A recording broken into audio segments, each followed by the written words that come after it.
ఏ దేవరా వస్తున్నా.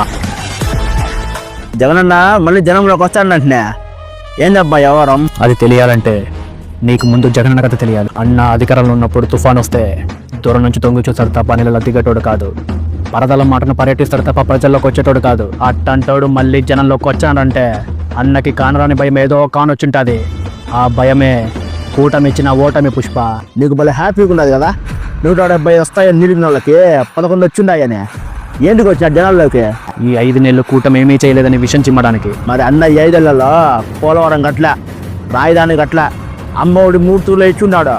ఫీజు రిమెంట్మెంట్ మధ్యలోనే ఆపున్నాడు. మద్యపాన నిషేధము చేయలే, సిపిఎస్ రద్దు చేయలే, జాబు క్యాలెండర్ ఇయ్యలే. మన గంప కింద గబ్బు పెట్టుకొని కూటమి మీద రాళ్ళు జరుగుతానంటే ఎట్ట? జనంలోకి పోయినప్పుడు ఇవన్నీ అన్న అడిగితే ఏమవుతుంది? పార్టీ ఉండదు పుష్ప.